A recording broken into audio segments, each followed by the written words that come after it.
हम्म, कैसा रहा? पढ़ाई की या नहीं की? ये संडे ही था सिर्फ।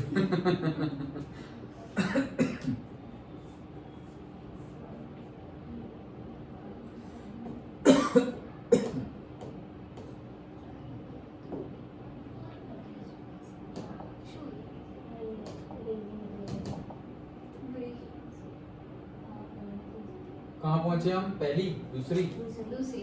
दूसरी। चलो।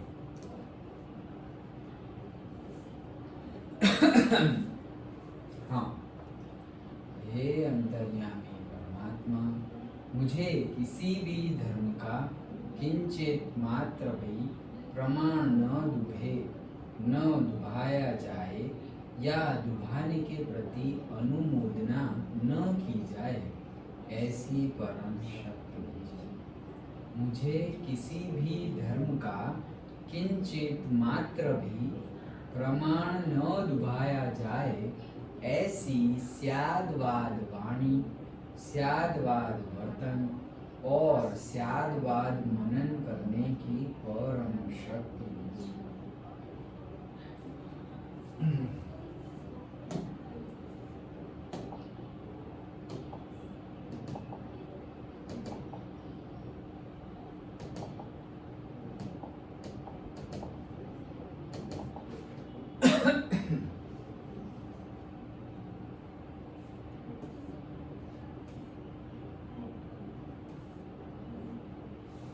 चलो, खाना कहाँ पहुंचा था?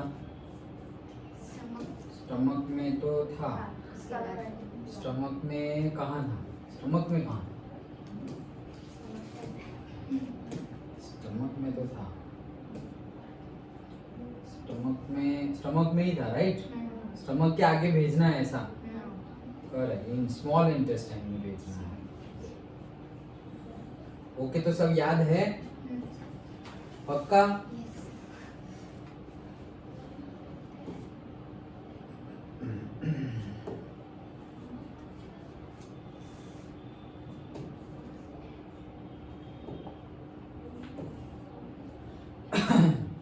ओके, चलो। संडे अच्छा रहा? पढ़ाई की या मजे किए? मजे किए। अच्छा, तो पढ़ाई थोड़ी बहुत। अच्छा, ओके। तो ओके, और क्या बोल रहा था मैं कि दिस वीडियो देख के आए तुम फर्स्ट? ओके, तो डाउट है? पहली एक्सरसाइज में नहीं है डाउट, समझ में आ गया? ओके, अब तिथि है डाउट? हाँ, सेकेंड एक्सरसाइज कल देख के आना। 2 ही एक्सरसाइज है। ओके, सेकेंड एक्सरसाइज का वीडियो कल देख के आना। उसमें डाउट हो तो कल नहीं, परसों में थोड़ा टाइमिंग चेंज करना पड़ेगा, so that I will inform you tomorrow. Okay, सिर्फ परसों के लिए। और हाँ, दैट्स इट। और ये सैटरडे मैथ्स का टेस्ट, चैप्टर 1। यस, ओके, अच्छे से प्रिपेयर करना। चलो, तो स्टार्ट करते हैं। ये सब याद होगा है ही ना याद? ओके, चलो। पढ़ाई वो चालू किया क्या? पूरा चैप्टर पढ़ना किया? कितना, 1 चैप्टर हुआ, 2 चैप्टर हुआ, कितना हुआ? अभी हाँ, वैकेशन में हो गया था टाइम, अभी थोड़ा सा टाइम नहीं है। हाँ, वही। वो आगे तो और आगे तो ये चांस ही नहीं। ये क्या है? ये टाइम है क्या? ऐसा होगा? ये चैप्टर पढ़ने का टाइम है क्या? ऐसा होगा? इतना मतलब लोड हो जाएगा भाई, ये होमवर्क, वो होमवर्क, इसका टेस्ट, उसका टेस्ट। 10th में तो अभी थोड़ा सिलेबस आगे बढ़ने तो दो, फिर एक test, exam, test test test, surprise test, ये टेस्ट, वो टेस्ट, ऐसा ही चलता रहेगा। क्यों? क्योंकि स्कूल में, यहाँ पर ऑब्वियसली मी ऑल्सो, स्कूल में क्या मतलब टीचर्स व्हाट दे वांट कि तुम पढ़ते रहो। टेस्ट के बहाने तो टेस्ट के बहाने, लेकिन पढ़ते रहो, सो दैट तुम्हें पता चले कि अच्छा तुम्हारा लेवल कहाँ पर है। एग्जाम क्यों होती है, टेस्ट क्यों होता है? क्योंकि हमें हमारा लेवल पता चले कि भाई अच्छा इतना लेवल है, और इम्प्रूवमेंट करना है, और इम्प्रूवमेंट करना है। इसीलिए दैट्स वाई उनको आज ही मैं बता रहा था क्लास 9 वालों को कि लॉयल्टी टेस्ट लेते हैं तो मैं जनरली देखता नहीं, देखने के लिए तो ये लगाया हुआ है। ओके, तो रिवाइज करके देख सकते हैं किसने क्या किया, क्यों किया, तो वो तो देख सकते हैं कैमरा में, वहाँ भी है, यहाँ भी है, और मैं देखता भी हूँ रेगुलर बेस पे। बट कहना ये चाह रहा हूँ, हो या ना हो, बट हमें लॉयल रहना है। क्यों? क्योंकि उससे पता चलेगा कि अच्छा इम्प्रूव करने की जरूरत है या नहीं। अगर हम ऐसे ही सिर्फ टीचर को खुश करने के लिए या अपने पेरेंट्स को खुश करने के लिए या तो फिर टीचर के डर से या तो पेरेंट के डर से अगर हम चीटिंग करने लगे, तो वही टीचर और वही पेरेंट बाद में बोलेंगे तुमको कि ये क्या किया, हम चाहते थे तुम आगे बढ़ो लेकिन ऐसा नहीं चाहते थे कि ऐसे आगे बढ़ो। ओके, तो सही रास्ते में तुम स्लो जाओगे तो भी चलेगा, और सही रास्ते में तुम सिर्फ खड़े हुए हो, आगे बढ़ नहीं रहे हो तो भी चलेगा। लेकिन गलत रास्ते में गए और गलत रास्ते में आगे बढ़े, दैट नोबडी वांट्स, ना पेरेंट्स ना टीचर्स। ओके, तो प्रैक्टिस करो मैथ्स की, फर्स्ट चैप्टर की एकदम अच्छे से प्रैक्टिस कर लो। ओके, जिसके मार्क्स आ ही रहे हैं, जैसे मैथ्स के सेकंड चैप्टर में कितने आए थे तुम्हारे? 23 आए थे। तो ये कहाँ वो किसमें एक गलती हो गई थी, कुछ था, हाँ यस वही था, एमसीक्यू ही था आई थिंक। हाँ एमसीक्यू दोनों। हाँ, और तुम्हारे कितने आए थे? 15 आए थे। अच्छा हाँ, 20 इंग्लिश में आए थे। तो जितने भी आए हो पहले के मैथ्स के टेस्ट में, तो भाई अच्छा अभी उससे भी ज्यादा लाने की ट्राई करो, फुल लाने की ट्राई करो। ओके, हाँ सर फुली थे। मुझे तो फुल ही याद था। फुली 23 इंग्लिश में है। हाँ वही तो, मैं वही तो बोल रहा था, तुम्हारे तो फुल ही थे। हाँ, तो वही फुल लाने की ट्राई करो। क्यों मैं बोल ही रहा हूँ, मैं पूछूंगा सिर्फ बुक में से। आगे के जो टेस्ट होंगे, सेकंड टेस्ट, थर्ड टेस्ट, वो सब बाहर से या फिर थोड़ा अपडेट करके, न्यूमेरिकल की वैल्यू चेंज करके, प्रीवियस ईयर क्वेश्चन, जैसे अभी के तुम्हारे किसके उसमें पूछा था, इंग्लिश में प्रीवियस ईयर क्वेश्चन, क्योंकि इंग्लिश में तो कुछ मिल ही नहीं रहा है बुक में। ओके, बट वैसे पूछूंगा मैं मैथ्स में भी और साइंस में भी, बट पहले बुक का तो कंप्लीट कर लो अच्छे से, फुल मार्क्स आने लगे तुम्हारे बुक के क्वेश्चन में, वेदर इट इज साइंस और maths. After that we can go for previous year question papers and all. Okay, चलो आगे बढ़ते हैं। तो हमारा खाना हमने स्टमक में पहुंचाया था, स्टमक के आगे बढ़ते हैं। तो स्टमक के आगे क्या होता है? The exit of the food from the stomach is regulated by the sphincter muscle, which releases it in small amounts into the small intestine. तो याद रखना, एक मार्क में क्वेश्चन पूछा जा सकता है।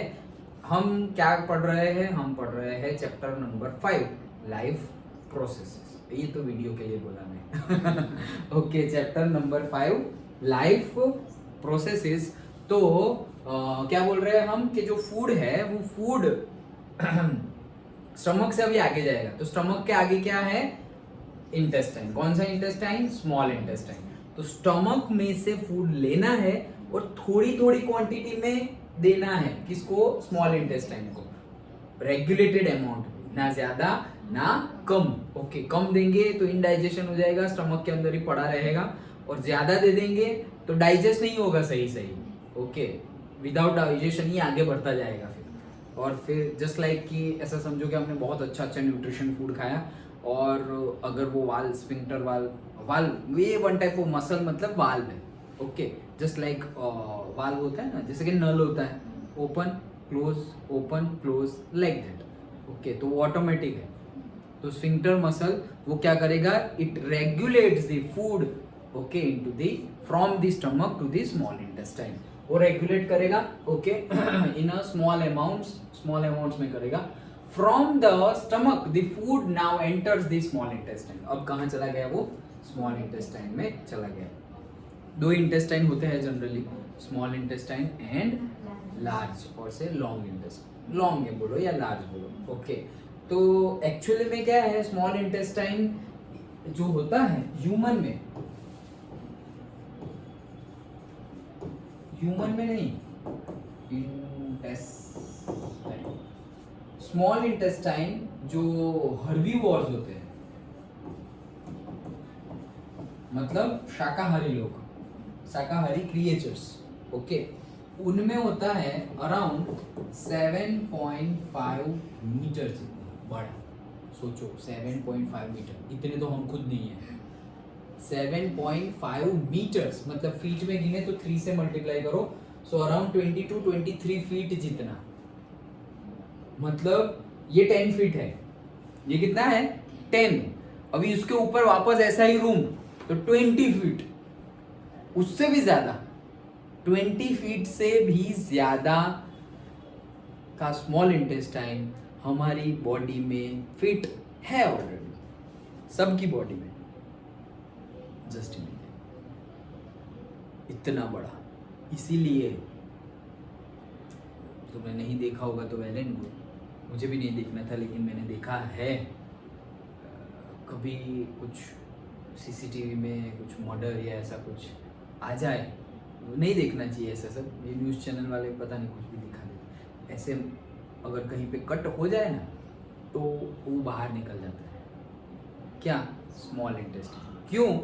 क्योंकि बहुत ही ज़्यादा फोल्ड करके अंदर है, मतलब ऐसे जैसे तुम साड़ी पहनते हैं फीमेल्स तो कैसे ऐसे ऐसे ऐसे ऐसे ऐसे कितनी बार फोल्ड किया और फिर यहाँ ऐसे लगा दिया, धोती फोल्ड करते रहते ऐसे, ओके कितनी बार फोल्ड करते तो ऐसे ऐसे ऐसे, ऐसे वो फोटोग्राफ है ना एक, हाँ तो उसमें ऐसे ऐसे ऐसे पाइपलाइन की जैसे कि हमारे फ्रिज है, अब तो फ्रिज में भी कंडेंसर उसके अंदर ही फिटेड होता है, नहीं तो पहले के फ्रिज में क्या था, कंडेंसर ऐसे पीछे आते थे ऐसे lining line line line line, AC के पीछे आउटडोर यूनिट होता है उसमें भी ऐसे लाइन पाइप होती है, ऐसे पाइप, ओके तो लाइक दैट ये ऐसे ऐसे ऐसे ऐसे स्मॉल, इतना फोल्डेड है इसीलिए पॉसिबल है, नहीं तो पॉसिबल कैसे होता।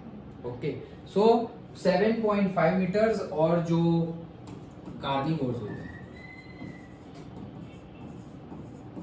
उनका होता है 1.5 metre, just for the information, ये एग्जाम पॉइंट ऑफ व्यू नहीं है, अगर आ जाए शायद जीएससीबी में पूछते हैं शायद कभी कभी, नॉट श्योर बट कभी कभी। ओके हर्बीवोर्स में 7.5 जो शाकाहारी है वो, और जो मांसाहारी है उनके लिए 1.5। ओके ये जो नाम है स्मॉल इंटेस्टाइन वो उसकी विड्थ की वजह से है, ना कि उसकी लेंथ की वजह से। लेंथ तो देखो भाई 7.5 मीटर है, लेकिन है बहुत छोटू सा ऐसे, और लार्ज इंटेस्टाइन ऐसे बड़ा है, तो ये जो नाम है वो किसके बेस पे है, उसकी विड्थ के बेस पे है, ना कि उसकी लेंथ के बेस पे। अंडरस्टूड? Okay 7.5 and 1.5। तो हमें ह्यूमन को वेजिटेबल्स खाने चाहिए, मतलब हमें हर्बीवोर्स होना चाहिए या कार्निवोर्स होना चाहिए, ये तुम्हें डिसाइड कर लो। ह्यूमन का स्मॉल इंटेस्टाइन होता है अप्रोक्सीमेटली 5.5 मीटर। सूखे कौन से फूड के लिए बना है ये हमें डिसाइड करना है। अगर हम दूसरा फूड डाले देन कर तो लेगा वो, अरे एकदम खतरनाक वाला मशीन है, कर तो लेगा, बट क्या वो उसके लिए बना हुआ है? जैसे हर्बीवोर्स होते हैं, हर्बीवोर्स के टीथ अलग होते हैं और कार्निवर्स के टीथ अलग होते हैं। क्यों? क्योंकि उनको वो टाइप का फूड च्यू करना है, क्रश करना है, तो उसके लिए टीथ भी अलग चाहिए। तो देखो ना, तुम्हें एनिमल्स को देखना है, जो सपोज एलिफेंट है, बाहर वाला नहीं, अंदर वाले जो टीथ होते हैं, डियर के टीथ होते हैं, ओके से, और टाइगर और लायन ले लो, उनके टीथ ले लो, पता ही है हमें कैसे होते हैं, और हमारे टीथ किससे मिलते जुलते आते हैं। सो वैसा हमें खाना खाना चाहिए।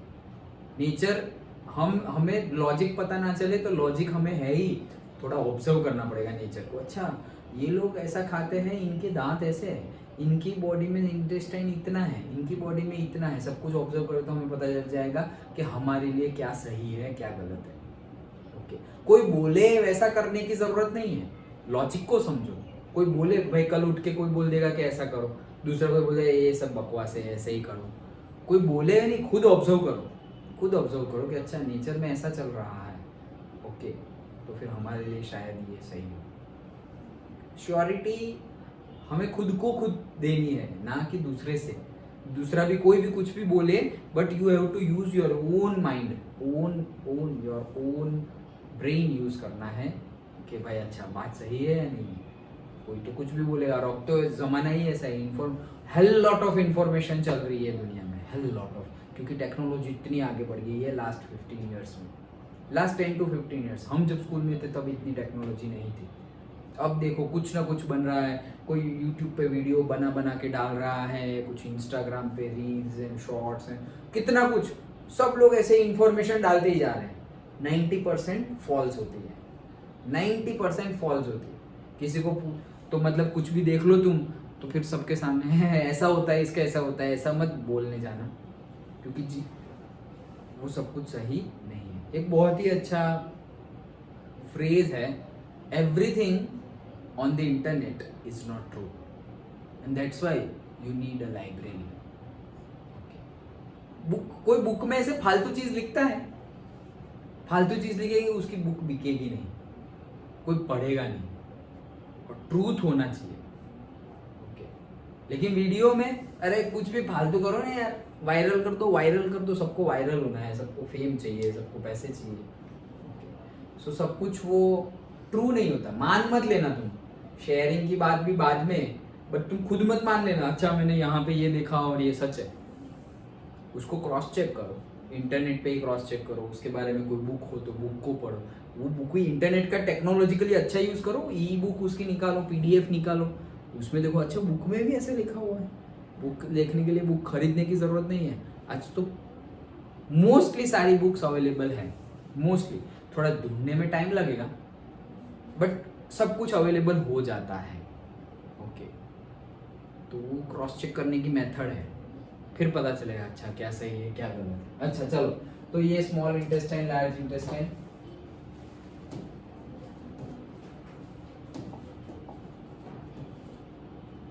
लिपिड्स के बारे में लिखा है। ये क्या है? ये तो लिपिड्स है। ये क्या है? ये क्या है? ये क्या है? नहीं यार। ओके चलो, हाँ तो कहाँ गए हम, ये रहा। This is the longest part of the alimentary canal which is fitted into the compact space because of the extensive coiling। तो ये पूरी की पूरी एलिमेंट्री कैनाल मतलब माउथ द बकल कैविटी से लेकर के एनस तक का जो पूरा का पूरा एलिमेंट्री कैनाल है, उसका सबसे लॉन्गेस्ट पार्ट हो तो ये है स्मॉल इंटेस्टाइन, और ये फिट किया गया है हमारे अंदर। इतना लंबा फिट कैसे हुआ? Due to the extensive coiling, बहुत ज्यादा कॉइल बना बना के फोल्ड कर करके वो अंदर है। And the length of the small intestine differs in various animals depending on the food they eat. जैसे मैंने तुम्हें अभी बता दिया, लेंथ डिफर करती है। क्यों? क्योंकि जो हम सोचेंगे यार हर्बीवोर्स में तो खाना स्मॉल होना चाहिए, हर्बीवोर्स जो घास खाते हैं, जो वेजिटेबल्स खाते हैं, उसमें सेल्यूलोज होता है, एंड सेल्यूलोज को डाइजेस्ट करना थोड़ा टफ होता है compared to the nonveg. Nonveg से भी ज्यादा टफ होता है सेल्यूलोज को डाइजेस्ट करना। ओके, तो सेल्यूलोज को डाइजेस्ट करना नॉनवेज से भी टफ होता है, इसीलिए हर्बीवोर्स का स्मॉल इंटेस्टाइन लंबा होता है कि भाई पूरा अच्छे से डाइजेस्ट हो जाना चाहिए। लेकिन टाइगर है, लायन है, जो कार्निवोर्स है, उनका जो 2 फीट 1.5 फीट लिखा था ना, 1.5 मीटर टू 2 मीटर 2.5 मीटर, उससे ज़्यादा नहीं होता, उतना ही होता है। क्यों? क्योंकि नॉन वेज और से द बॉडी पार्ट्स, ओके, कोई भी लिविंग एनिमल के, क्रिएचर के, वो डाइजेस्ट करने इजी है कंपेयर टू दी से हर्बीवोर्स जो खाना खाते हैं ग्रास और वेजिटेबल्स। क्यों? Because in that cellulose is there, cellulose is difficult to digest. Okay, so food के अकॉर्डिंगली स्मॉल इंटेस्टाइन की लेंथ होती है। Herbivores eating grass need a longer small intestine to allow the cellulose to be digested. तो herbivores को cellulose जो होता है वो डाइजेस्ट करने के लिए लॉन्गर स्मॉल इंटेस्टाइन चाहिए। Herbivores, okay, meat is easier to digest. Meat जो होता है, मांस, वो इजी होता है डाइजेस्ट करने के लिए। Hence carnivores like tigers have a shorter small intestine. Simple. Okay, तो हमने इंटेस्टाइन में क्या बात की? सबसे पहले तो फूड आ गया from stomach to the small intestine. कैसे आया? स्फिंक्टर मसल से आया। What is the function of sphincter muscle? So it regulates the food into the small parts from the stomach to the small intestine. The small intestine is the longest part. देखो यही याद रह जाएगा ध्यान दोगे तो. स्मॉल इंटेस्टाइन लॉन्गेस्ट पार्ट है पूरी की पूरी एलिमेंट्री कैनाल का, and it is very compact in size just because of the extensive coiling. The small intestine length differ in various living creatures depending upon the food they eat.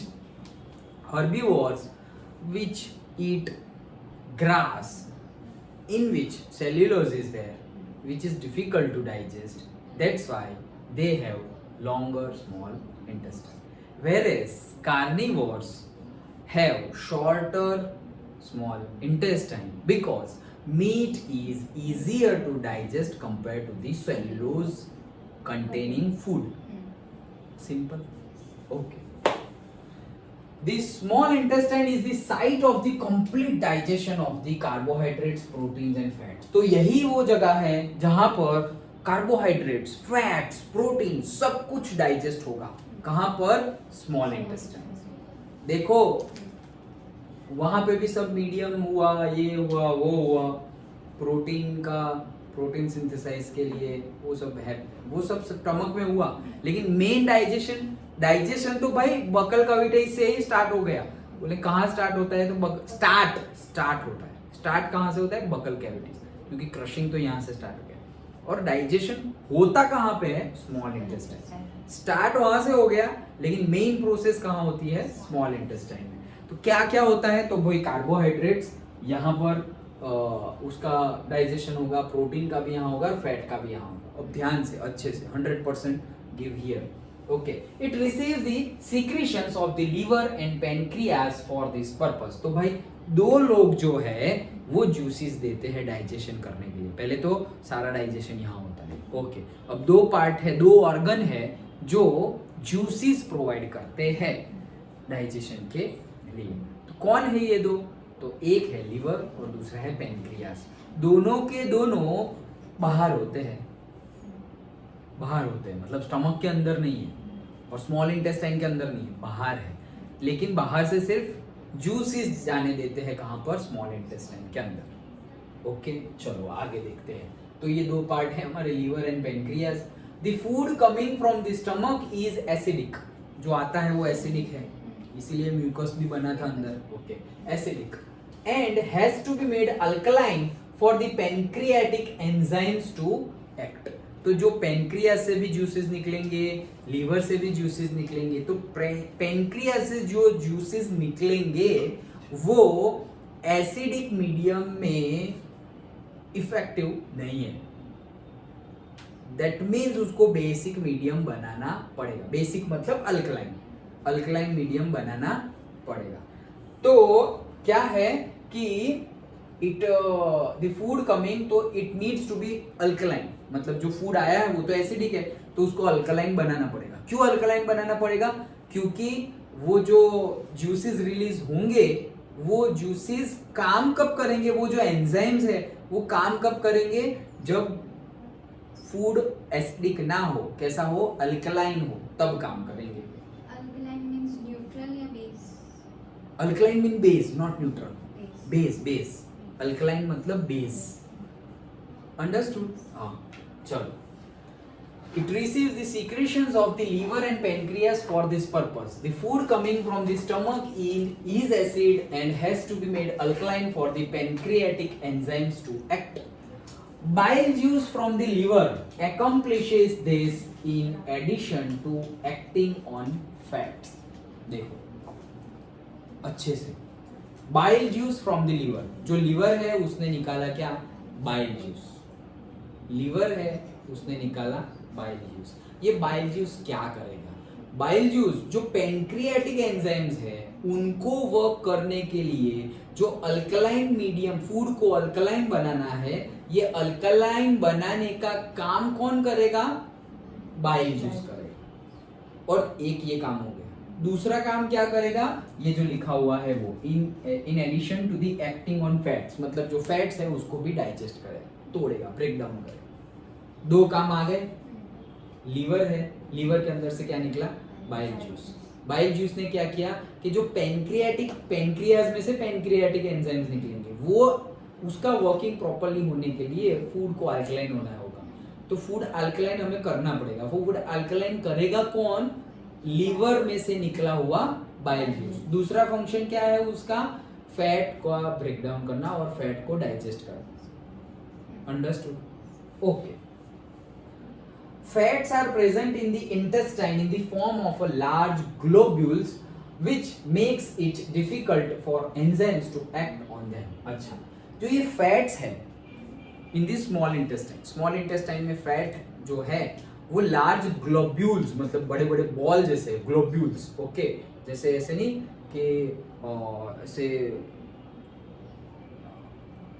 बहुत ही ज्यादा, मतलब क्या बोल सकते हैं हम, कभी क्या बोल, कभी देखा है तुमने रोड पे एक्सीडेंट हुआ हो किसी का, कोई एनिमल का, से डॉग का या किसी का भी, तो कैसे वो मसल्स जो होते हैं पूरा का पूरा निकल जाता है एंड ऑल, वो जो मतलब ऐसे पूरा मसल है, ओके, एकदम वो हमने क्या वर्ड यूज किया था, स्क्वैश हो गया है, बॉडी पूरा स्क्वैश हो गया है, ओके, मतलब पता ही, वो देखेंगे तो पता ही नहीं चलेगा कि ये कौन सा ऑर्गन है भाई बॉडी का, लाइक दैट, वैसा, ओके।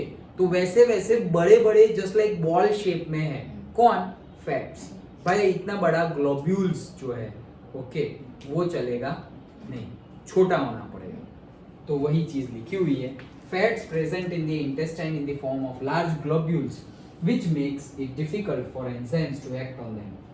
अब देखो फंक्शन आया वापस, bile salts break them down into the smaller globules increasing the efficiency of enzyme action।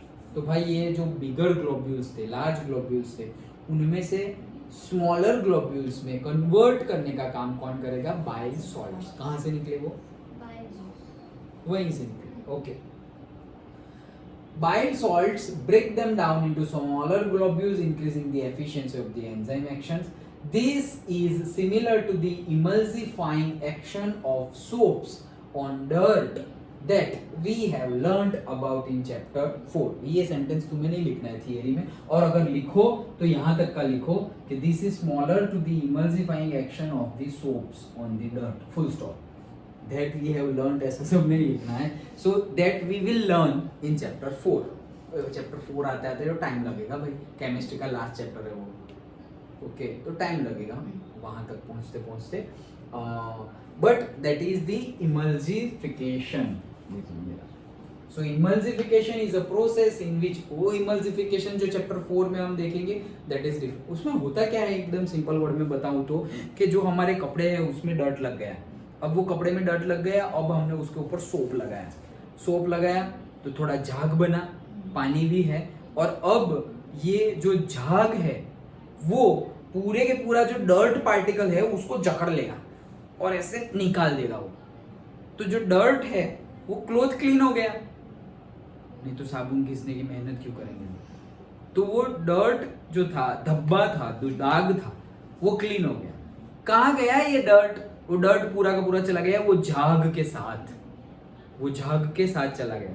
इसीलिए फिर वो झाग वाला पानी जो हम वेस्ट होता है जब कपड़े धोते हैं वॉशिंग मशीन में या खुद मैन्युअली, तो वो पानी कितना गंदा होता है, हम डालते हैं पानी सोप लगा के ऐसे नॉर्मल ट्रांसपेरेंट वाटर, फिर वेस्ट वाला तो एकदम ब्लैकिश और वैसा ही होता है, तो वो डर्ट वहाँ चला गया, that process is known as emulsification. वहाँ पे इमल्सिफिकेशन ये है, मेन फंडा सेम है लेकिन थोड़ा दिखने में अलग है, तो वहाँ कैसा दिखता है वो मैंने तुम्हें बताया, वो अगेन डिटेल में डिस्कस करना है। यहाँ क्या है, यहाँ emulsification is a process in which large lipid globules are broken down into smaller several lipid globules. मतलब क्या कि जो लार्ज ग्लोब्यूल्स है उसमें से स्मॉल ग्लोब्यूल्स बनने की प्रोसेस को ही इमल्सिफिकेशन कहते हैं। वहां पे लिपिड वर्ड यूज किया गया है इसलिए मैंने लिखा है lipids are the fats, nothing but the fats. So lipids are fatty compounds that perform a variety of functions in our body.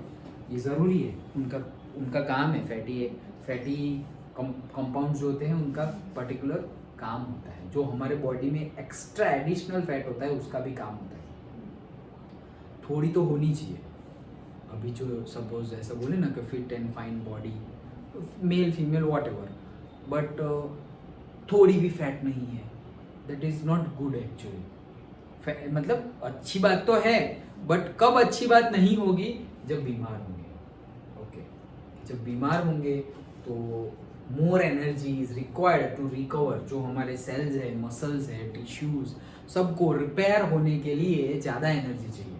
अब तुम खाओगे तो जितना खाओगे उतना ही खाओगे, या फिर बीमार में थोड़ा कम खाओगे, ज़्यादा तो नहीं खाएंगे हम।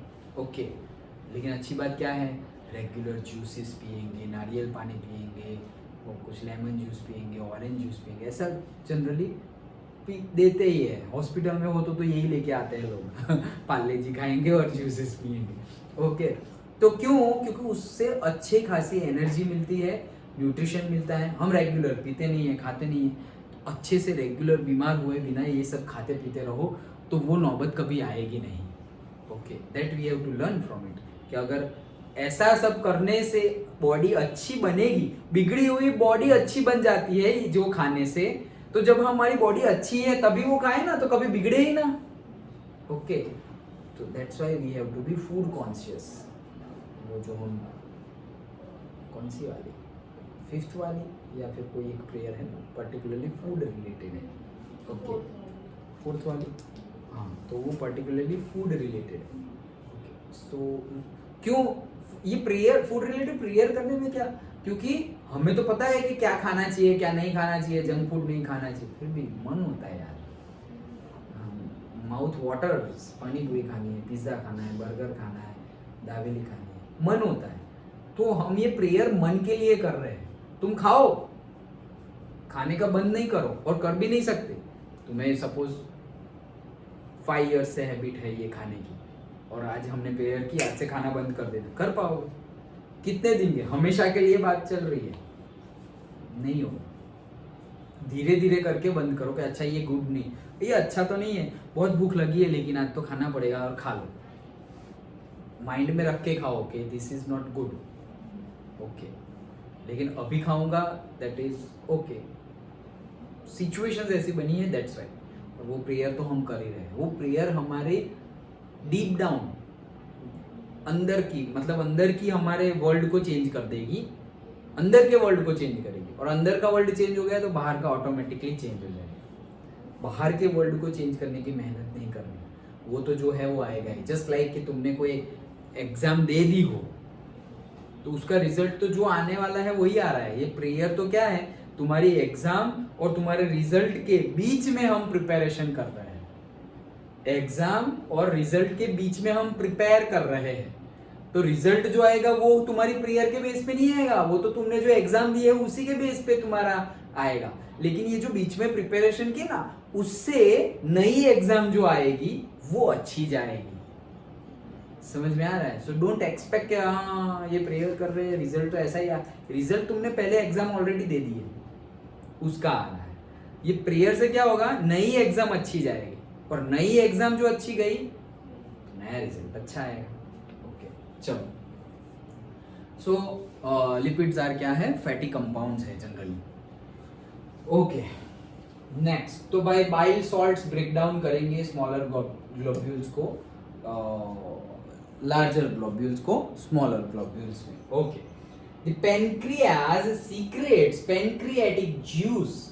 अभी देखो, बाइल सॉल्ट्स, बाइल जूस का खत्म हो गया। बाइल सॉल्ट्स के बारे में अभी हमने इमल्सिफिकेशन वाला प्रोसेस देखा, लार्ज ग्लोब्यूल्स का, स्मॉल ग्लोब्यूल्स। और बाइल जूस का हमने क्या देखा था कि बाइल जूस का काम है फैट्स को डाइजेस्ट करना, और बाइल जूस का काम ये पैनक्रियाटिक जो एंजाइम्स है उसको काम करने के लिए अल्कलाइन मीडियम, अल्कलाइन फूड चाहिए, तो वो अल्कलाइन बनाने का काम कौन करेगा, बाइल जूस। अब आता है पैनक्रियाज में से निकलता है pancreatic juice. Okay, the pancreas secretes pancreatic juice which देखो हम क्यों इतना स्लो जा रहे हैं, पढ़ने के लिए तो पढ़ सकते हैं, 10 मिनट में खत्म हो सकता है, इसलिए समझ समझ के जा रहे हैं कि तुम्हें यही बहुत सारा याद रह जाए। समझ तो सारा हो जाए, समझना तो सब कुछ ही है, अभी यहाँ पे 100% समझ लेना है। लेकिन याद भी सारा रह जाए, वो हमारी ट्राई है। ओके, तो तुम्हारा भी एम ये होना चाहिए कि तुम्हें याद रह जाए। तुम्हारा एम ये होगा, चलो समझ लेते हैं, फिर घर पे पढ़ लेंगे। तुम्हारी ये विश है तो तुम्हारी ये विश पूरी हो जाएगी, और क्या। विश थोड़ी हायर लेवल की रखो, नेचर के हाथ में सब कुछ देने के पावर है, तो विश रखो कि हाँ भाई समझ में तो सब आना चाहिए, याद भी सब रहना चाहिए, ये विश तो रखो, फिर आगे जो हो विश रखने में क्या प्रॉब्लम है। ओके, हाँ चलो। जूस विच कंटेन एंजाइम्स, तो भाई पैनक्रियाटिक जूस निकलेंगे जिसके अंदर एंजाइम्स होंगे। ओके, दो, पहला ट्रिप्सिन। ट्रिप्सिन का काम क्या है, जो प्रोटीन है उसको डाइजेस्ट करना। दूसरा lipase for breaking down the emulsified fats. तो भाई पैनक्रियाटिक जूस क्या करता है, पैनक्रियाटिक जूस करता है एक तो ट्रिप्सिन, जो ट्रिप्सिन है वो क्या करता है, प्रोटीन को डाइजेस्ट करता है। प्रोटीन गया, दूसरा क्या था, लाइपेज। तो जो लाइपेज है वो क्या करता है, तो लाइपेज जो ऑलरेडी बाइल सॉल्ट्स ने स्मॉलर ग्लोब्यूल्स बना दिए, इमल्सिफिकेशन हो गया है, अब ये स्मॉलर ग्लोब्यूल्स को भी डाइजेस्ट कर दे, खत्म, एकदम ऐसे चूरमा बना, चूरमा तो बनी गया है, एकदम एकदम मतलब दिखे भी ना हमें, हमारी नेक्ड आई से तो वैसे भी नहीं दिखेगा, हम जो यहाँ टीथ से जो क्रश करेंगे वो ही नहीं दिखेगा ना, तो आगे की तो बात ही अलग है। इतना मतलब इतना वो लिक्विडियस और इतना मतलब डिसॉल्व वाला हो जाएगा कि वो ब्लड के अंदर मिक्स हो सके, उतना स्मॉल हो जाना चाहिए। ओके, तो वो यहाँ हो रहा है, lipase for breaking down emulsified fats. The walls of the small intestine contain glands. अब देखो, जो स्मॉल इंटेस्टाइन की वॉल है उसके अंदर भी ग्लैंड्स है, ग्लैंड का काम भी जूस रिलीज करना है, तो क्या होगा, contains glands which secrete intestinal juice. Third juice, liver के जूस लीवर में से जूस निकले, पैनक्रियाज में से जूस निकले, और अब इंटेस्टाइनल ग्लैंड्स में से भी जूस निकल रहे हैं। Okay, intestinal juice, the enzymes present in it finally convert the protein to amino acid। याद रखना कि जो इंटेस्टाइनल ग्लैंड्स में से इंटेस्टाइनल जूस निकल रहे हैं उनका फंक्शन क्या है, तो जो इंटेस्टाइनल जूस है उनका फंक्शन है, इंटेस्टाइनल जूस के अंदर जो एंजाइम्स है उनका फंक्शन क्या है, एक to convert the proteins into the amino acid. Protein का कन्वर्जन किस में हुआ, एमिनो एसिड में हुआ। डन। प्रोटीन का डाइजेस्ट किसने किया था, अभी अभी ट्रिप्सिन ने। ओके, तो ट्रिप्सिन ने डाइजेस्ट किया, वो डाइजेस्ट हुआ, उसके बाद भी प्रोटीन का कन्वर्जन किस में हो गया, एमिनो एसिड। उसके बाद complex carbohydrates into the glucose. Complex carbohydrates को ग्लूकोज मतलब सिंपलर शुगर और सिंपलर ग्लूकोज। ओके, और सिंपलर कार्बोहाइड्रेट्स जो बोलना होगा। So complex carbohydrates into glucose and fats into fatty acids and glycerol। ये एक मार्क में भी पूछा जा सकता है, सब कुछ एक मार्क में पूछा जा सकता है, बड़ा क्वेश्चन तो है। तो क्या है, क्या काम है इंटेस्टाइनल जूसेस में से जो एंजाइम निकल रहे हैं उनका, कि भाई प्रोटीन का कन्वर्जन एमिनो एसिड में, कॉम्प्लेक्स कार्बोहाइड्रेट्स का कन्वर्जन सिंपलर कार्बोहाइड्रेट्स और से ग्लूकोज में, and third fatty acid and glycerol. Fat में से फैटी एसिड बना देना और ग्लिसरॉल बना देना। समझ में आया, इतने सारे जूसेस रिलीज हुए तो कहाँ से फिर बाकी रहेगा कुछ, सब कुछ डाइजेस्ट हो जाएगा। फिर से एक बार अच्छे से क्या किया हमने, स्टमक में से खाना आया स्मॉल इंटेस्टाइन में through the sphincter muscles in a regulated way in a small amount. Okay, आ गया।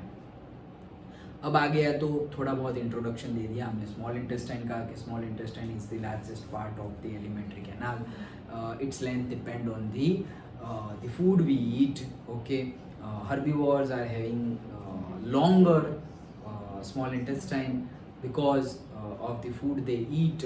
Suppose they eat grass and there is a lot of cellulose which is hard to digest, that's why they have a longer small intestine, whereas carnivores are having smaller or says shorter small intestine because meat is easier to digest compared to the cellulose. Done. ये introduction था. Okay now अब पहले हमें क्या बताना है कि जो फूड आता है स्टमक में से that is acidic. So to act the pancreatic juice, दो जगह से जूस निकलने वाले हैं, वो भी पहले एक सेंटेंस में लिख लो. There are different juices secretion from the liver and the pancreas. Okay now the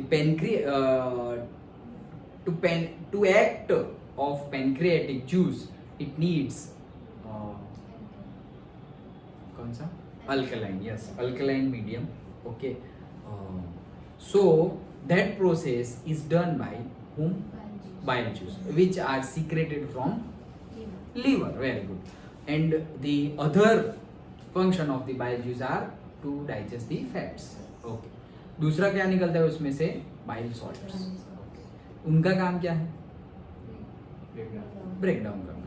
जो लार्जर फैट ग्लोब्यूल्स हैं उसका स्मॉलर फैट ग्लोब्यूल्स में कन्वर्ट करना, जस्ट लाइक इमल्सिफिकेशन प्रोसेस. ये वर्ड यूज करो, इमल्सिफिकेशन प्रोसेस. ओके ये हो गया. देन लीवर का निकल गया pancreatic juice. Now pancreatic juice में से निकलेगा trypsin. Trypsin is used to digest the protein. तो प्रोटीन डाइजेस्ट हो गया.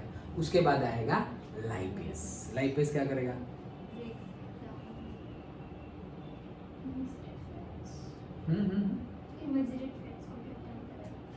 करेक्ट, फैट्स को ब्रेक डाउन करेगा. Okay so lipase and trypsin तो दोनों हमने देख लिया. ओके कि इमल्सिफाइड फैट को भी वो कर रहा है, ट्रिप्सिन का भी देख लिया. अब थर्ड दो आ गए. लीवर का देख लिया, पहले हमने देखा लीवर का, उसके बाद देखा पेनक्रियास का. नाउ इंटेस्टाइनल ग्लैंड होती है जिसके अंदर से भी जूसेस रिलीज होते हैं. तो वो जो एंजाइम्स है वो एंजाइम्स में से क्या होता है? तो वो एंजाइम्स में से वो होते हैं, वो एक्ट करते हैं और वो प्रोटीन का कन्वर्जन कर देते हैं एमिनो एसिड में, कॉम्प्लेक्स कार्बोहाइड्रेट्स का सिंपलर कार्बोहाइड्रेट्स और से ग्लूकोज में, और जो फैट्स है उसमें से फैटी एसिड और ग्लिसरॉल बनाते हैं. अंडरस्टूड? याद रह गया. मेजोरिटी 90-95% याद रह गया. ओके अब घर एक बार दो बार अच्छे से ध्यान लगाकर पढ़ोगे तो ऐसे ही याद रह जाएगा. डन. ओके चलो आगे.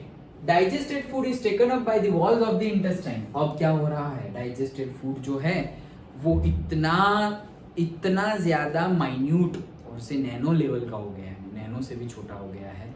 अब ये क्या करेगा? एब्सॉर्ब्ड हो जाएगा. Okay so food is taken up by the walls of the intestine. जो इंटेस्टाइन की वॉल है वो ले लेगी ये फूड को.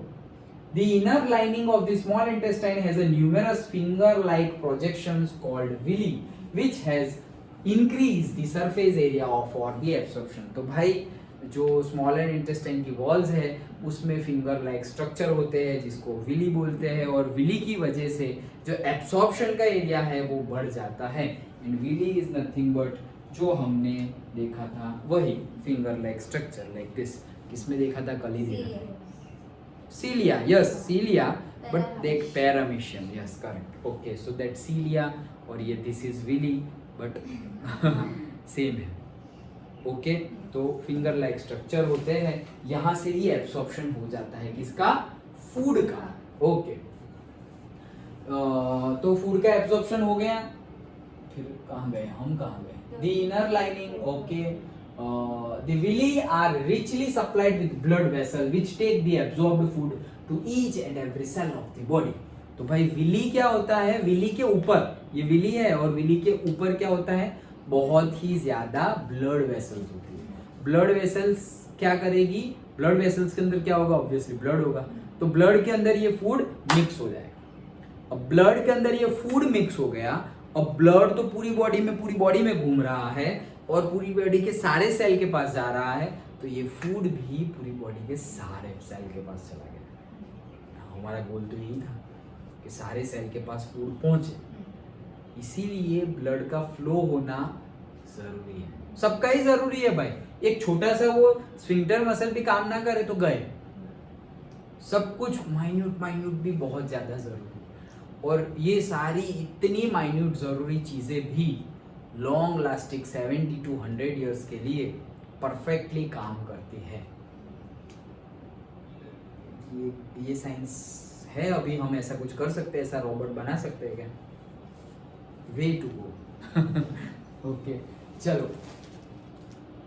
हाँ, each and every cell of the body where it is utilise to obtain energy. तो भाई ये फूड में से क्या हो जाएगा, सब कोई एनर्जी ले लेगा and building up new tissues and repair the old. तो भाई ये एनर्जी आ गई ब्लड में से, तो सारे सेल के पास आ गई, तो एनर्जी से क्या होगा, नए टिश्यूज बनेंगे और क्योंकि पुराने मर गए हैं तो नए भी बनेंगे और जो रिपेयर होने लायक है वो रिपेयर भी हो जाएंगे।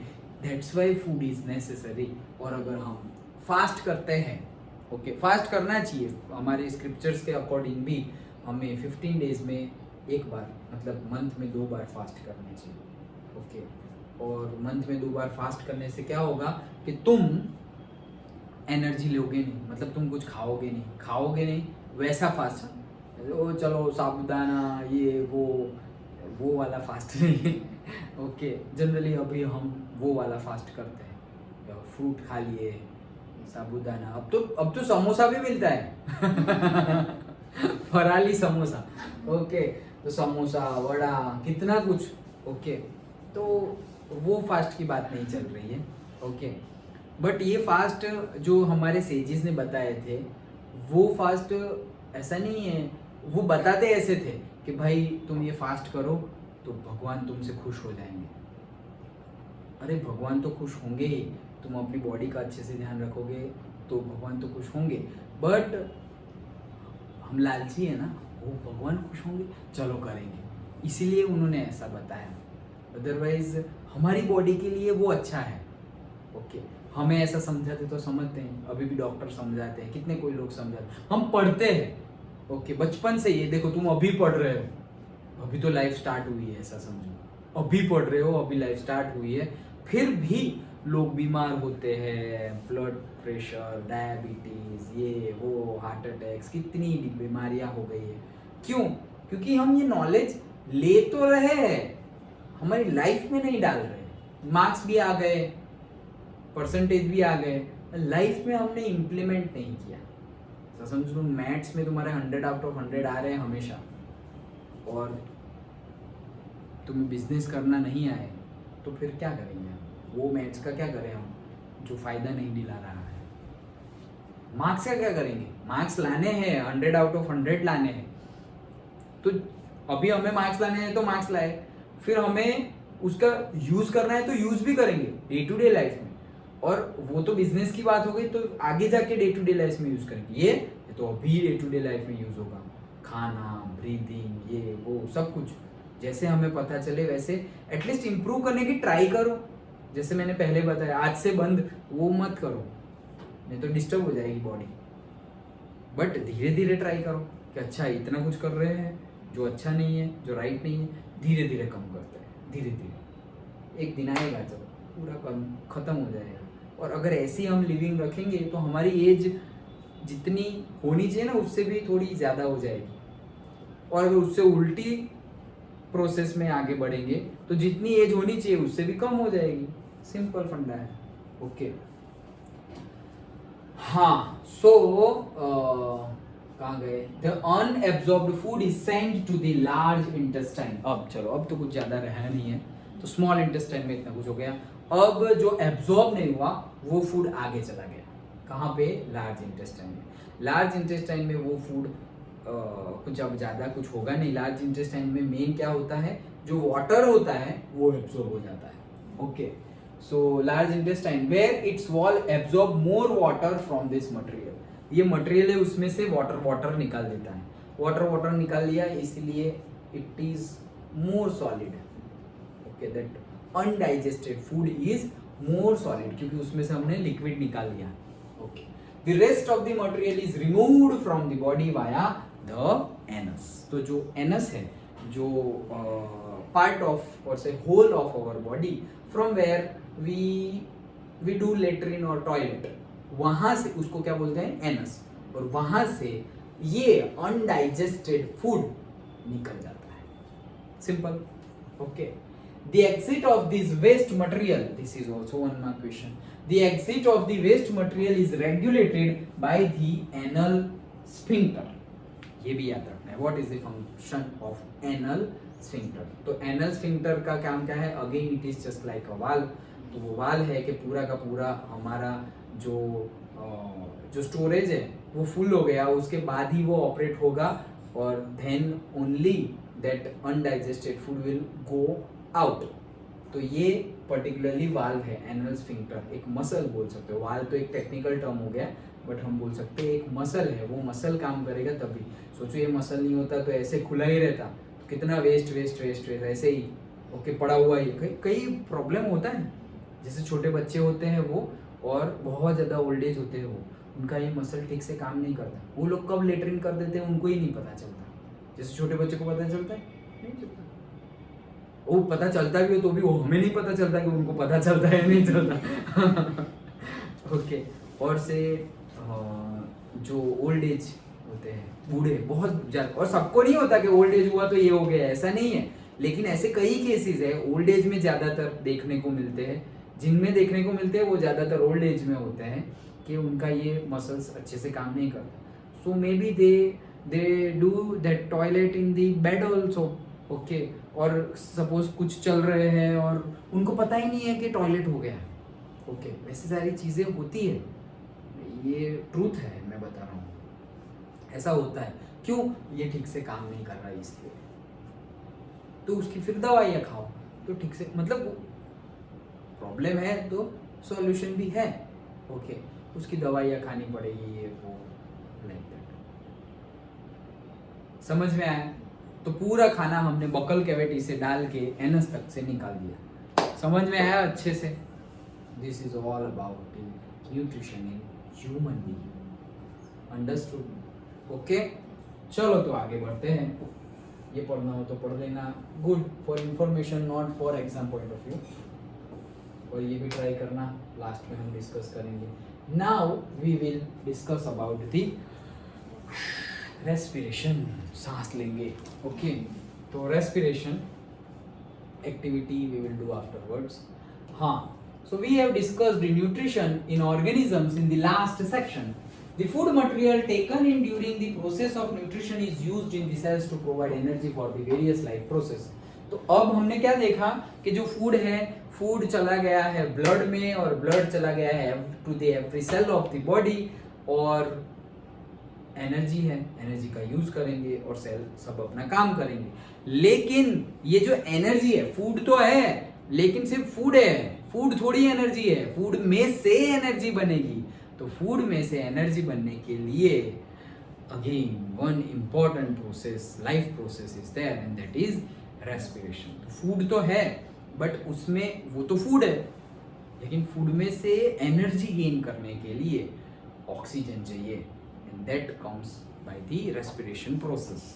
Okay, the food material taken in during the process of nutrition, okay, done, diverse organisms do this in different ways, by different organisms ये सांस लेने की प्रक्रिया अलग अलग मेथड से करती है, okay. some use oxygen to break down the glucose completely into carbon dioxide and water। तो कैसे, जो ग्लूकोज है that is the food, food मतलब ग्लूकोज, ऐसा ही समझेंगे हम। सो ग्लूकोज है उसका कंप्लीटली कैसे कर दिया, carbon dioxide and water. CO glucose में से क्या बन गया, CO2 एंड H2, ओके। Some use other pathways that do not involve oxygen. तो कई ऑर्गेनिजम्स ऐसे हैं, कई प्लांट्स ऐसे हैं, कई माइक्रो ऑर्गेनिजम्स ऐसे हैं जो ऑक्सीजन के बिना ही कंप्लीट कर देते हैं ये टास्क, मतलब ऑक्सीजन के बिना ही एनर्जी गेन कर लेते हैं। तो मीनिंग क्या हुआ इसका, उनके लिए ऑक्सीजन नेसेसिटी नहीं है, हमारे लिए तो है, वो तो हमें पता है, ओके। सी द फिगर अभी हम देखते हैं, ये पढ़ ले, ओके। समझ में आया क्या देखा हमने कि भाई ग्लूकोज है अपने पास, तो ग्लूकोज में से एक फ्लो चार्ट बना जो तुम्हारा गिवन है फिगर, तो एक पार्ट कहाँ गया कि ग्लूकोज में से CO2 एंड H2O बन गया, एनर्जी भी, ग्लूकोज में से CO2 H2O एंड एनर्जी। वो कब? जब ग्लूकोज के साथ ऑक्सीजन मिक्स होगा तब। अब ग्लूकोज के साथ ऑक्सीजन मिक्स नहीं है, then also you will get the energy. Oxygen नहीं लिया है तो वो CO2 भी नहीं बनेगा। ओके, अंदर ही जाएगा। हाँ, ओके, चलो।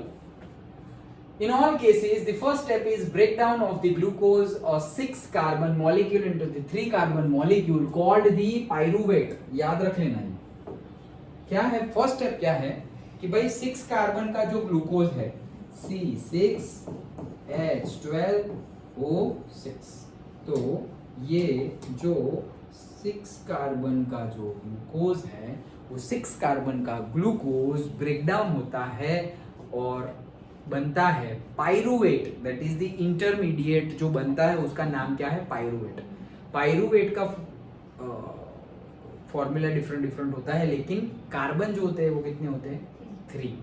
तो हमें यही चीज लिखनी है कि फर्स्ट स्टेप सब में कॉमन है, जो ऑक्सीजन लेते हैं उनमें भी और जो ऑक्सीजन नहीं लेते हैं उनमें भी ये स्टेप तो कॉमन है। क्या? Breaking down of glucose into the pyruvate, whereas glucose is a 6-carbon compound and pyruvate is a 3-carbon compound. This process takes place in the cytoplasm। ये प्रोसेस कहाँ होती है? साइटोप्लाज्म। ये साइटोप्लाज्म कहाँ होता है? सेल के अंदर, obviously। Further, the pyruvate may be converted into ethanol and carbon dioxide। भाई ये अल्कोहल है, हम पढ़ेंगे अगेन वही 4th चैप्टर ऑफ केमिस्ट्री में। ओके, इथेनॉल अल्कोहल है, दारू वही है इथेनॉल। ओके, बट वो वाला जो ड्रिंकिंग पर्पस पे यूज होता है वो रिलीज नहीं होता है यहाँ पे, लेकिन इथेनॉल ही है। okay. वैसे तो जो हम सैनिटाइजर यूज करते थे उसमें भी इथेनॉल है। All those are alcohol. हम डीपली जाएंगे केमिस्ट्री के 4th चैप्टर। सो क्या होगा कि साइटोप्लाज्म में ये एक्टिविटी होती है एंड पाइरुवेट में से क्या बनता है? इथेनॉल एंड कार्बन डाइऑक्साइड बनता है। This process takes place in the yeast during fermentation. तो ये फर्मेंटेशन होता है तब होता है, किसमें होता है? Yeast and you can write in some plants also.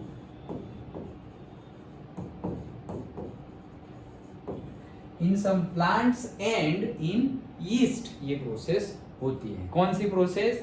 कि भाई इथेनॉल, कार्बन डाइऑक्साइड, वाटर में मिल ही जाएगा। Okay, so ethanol and carbon dioxide this process तो किस में से बना है? ईस्ट में से। तो क्या है हमारा diagram? Glucose 6 carbon compound, pyruvate 3 carbon compound, उसमें से बना ethanol and carbon dioxide water. Okay, कहाँ होता है? East, microorganisms like yeast and in some plants। Since the process takes place in the absence of air, oxygen, it is called anaerobic respiration। तो भाई इसमें oxygen use होता नहीं है, इसीलिए इसको क्या बोलते हैं? anaerobic respiration। ये आ गया था पहले, याद है? anaerobic respiration, जो रेस्पिरेशन में ऑक्सीजन का यूज ना हो। ऑक्सीजन ना हो तो एनएरोबिक, ऑक्सीजन हो तो एरोबिक, दैट्स इट, उतना ही याद रखना। Okay, breakdown of pyruvate using oxygen takes place in the mitochondria. याद है ये? Last year mitochondria, very good, power house. इसको हम बोलते थे power house of the cell. Okay, और ये क्वेश्चन भी बनता था 2 मार्क में। Mitochondria is known as power house of the cell, justify और ऐसे एक्सप्लेन। ओके, तो क्यों? क्योंकि ये जो प्रोसेस अभी हम पढ़ने वाले हैं इसी को बोलते हैं थोड़ा डीप जाना। कि अभी जो हम प्रोसेस पढ़ने वाले हैं कि भाई ग्लूकोज में से पाइरुवेट, पाइरुवेट में से हमें एनर्जी मिली, that process do happen in cell, in cytoplasm, in mitochondria. Okay, This process breaks up the 3 carbon pyruvate molecule to give 3 molecules of carbon dioxide. तो carbon dioxide देगा वो. The other product is water. दूसरा क्या मिलेगा? Water and energy also. Since this process takes place in the presence of oxygen, it is called aerobic respiration. तो भाई oxygen के absence में anaerobic respiration, presence में aerobic respirations. The release of energy in this aerobic process is a lot greater than the anaerobic process. तो भाई energy तो इसमें भी है, एनर्जी तो इसमें भी है, लेकिन इसमें जो एनर्जी है वो बहुत बहुत ज्यादा होती है. किसमें? एरोबिक रेस्पिरेशन में जो हम करते हैं. ओके. और जो ईस्ट में और इन सम प्लांट्स में जो होती है उसमें भी एनर्जी रिलीज होती है, लेकिन इतनी ज़्यादा नहीं. ये इथेनॉल है, 2 कार्बन मॉलिक्यूल, इसका फॉर्मूला हम देखेंगे. C2H6 मतलब C2H5OH, ये उसका फॉर्मूला है. तुम्हें लिखना हो तो तुम लिख सकते हो, 10th में याद तो रखना ही है तुम्हें इसको, 4th चैप्टर में. तो इथेनॉल का फॉर्मूला है C2H5OH. ओके. हाँ, सो आगे बढ़ते हैं.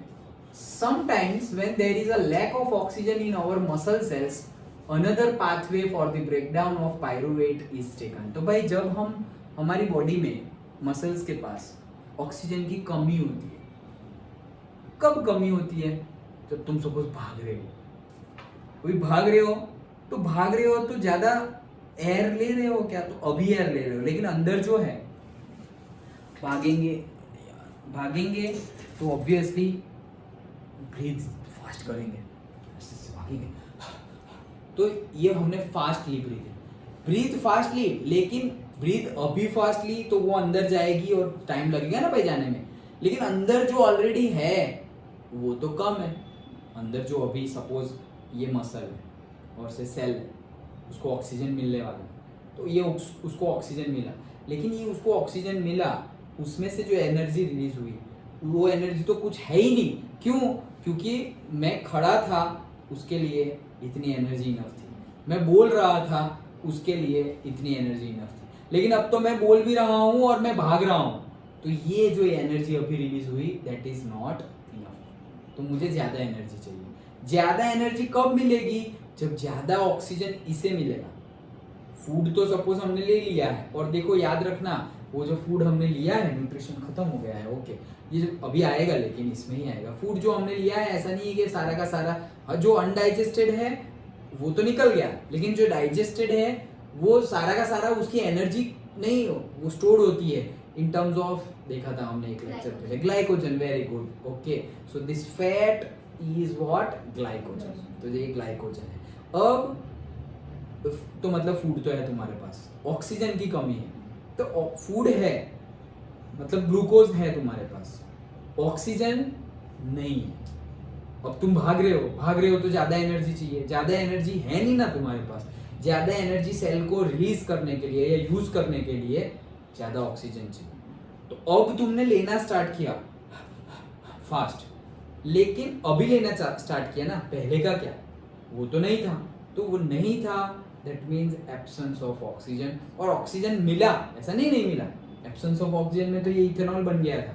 मिला ऑक्सीजन, लेकिन वो इनफ अमाउंट में नहीं था. तो भाई इनफ अमाउंट में ऑक्सीजन नहीं होता है तो एनर्जी तो रिलीज होगी, कम होगी ऑब्वियसली. साथ में लैक्टिक एसिड रिलीज होगा. क्या रिलीज होगा? लैक्टिक एसिड रिलीज होगा. और ये जो लैक्टिक एसिड रिलीज हुआ है, तो हमने सपोज 1 किलोमीटर दौड़े, थक गए और यहाँ पेन हो रहा है यार, बहुत पेन हो रहा है. तो ये पेन किसकी वजह से है? ये लैक्टिक एसिड की वजह से है. सपोज हमने बहुत ज़्यादा एक्सरसाइज की, या तुम कंटिन्यूअसली 3 घंटे ऐसे खड़े रहे, अब तो पैर दुख रहे हैं, अब तो बैठना पड़ेगा. ये पैर दर्द होना, ये दर्द आया कहाँ से? ऑटोमेटिकली बैठे हैं तो पेन नहीं हो रहा है, खड़े हैं तो पेन हुआ. क्यों पेन हुआ? क्योंकि खड़े रहने में ज़्यादा एनर्जी कंज्यूम हो रही है.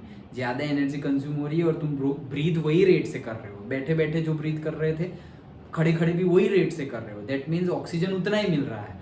तो मतलब ऑक्सीजन सेल को कम मिल रहा है, मिल तो रहा है लेकिन कम मिल रहा है, तो एसिड रिलीज होगा थोड़ा थोड़ा।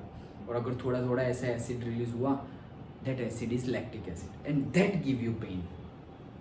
एंड फिर हम अच्छे से बैठ गए, थोड़ा गर्म पानी का सेक किया ओके, थोड़ा गर्म पानी लगाया, थोड़ा ऐसे बाम लगाया, विक्स लगाया। तो क्या है वो बाम लगाने से, विक्स लगाने से क्या होता है? ए यार ओके चलो लेक्चर तो चालू ही अपने। सो बाम लगाने से, विक्स वेपोरब लगाने से क्या होता है कि पर्टिकुलरली इन दैट वो जो ब्लड है, वो ब्लड मतलब जहां पे हमने ये मसाज किया, होगा क्या, गर्म हो जाएगा वो। नहीं गर्म लगता है ना, जलता है और गर्म लगता है। तो वो जो गर्म लगा ना, मतलब क्या हुआ, तुमने टेम्परेचर बढ़ा दिया ब्लड का। ब्लड का टेम्परेचर बढ़ा दिया तो क्या होगा, लिक्विड का टेम्परेचर बढ़े तो फ्लो फास्ट होता है या स्लो होता है? फास्ट हो जाता है। तो ब्लड फास्टर रेट में फ्लो हो रहा है, ब्लड फास्टर रेट में फ्लो हो रहा है तो ज्यादा ब्लड आएगा, नया ब्लड आएगा, फास्ट रेट में नया ब्लड आएगा, नए ब्लड में नया फूड आएगा और ऑक्सीजन भी आएगा। तो नया ब्लड आया और उसके अंदर नया फूड और नया ऑक्सीजन आया और ये सब आया, तो वो जो अब जो लैक्टिक एसिड एनर्जी रिलीज होगी अच्छे से, अब लैक्टिक एसिड बनेगा नहीं और धीरे धीरे करके वो पेन खत्म हो जाएगा। तो ये मेडिसिन कैसे काम करती है वो भी इसी में है, समझ में आ रहा है? पक्का? ओके। सो ये लैक्टिक एसिड रिलीज होता है, समझ में आए? तो यहाँ तो नहीं है, लाओ एक बुक मुझे दो। तो रुको, होगी बुक तो।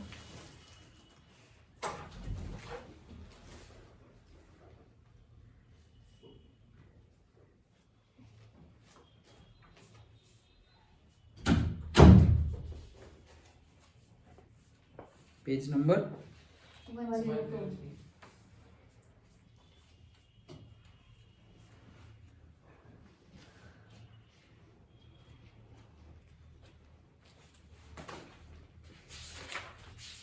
हाँ तो हाँ कहाँ पहुंचे? Pyruvate is taken here, the pyruvate is converted into the lactic acid which is also a 3 carbon molecule.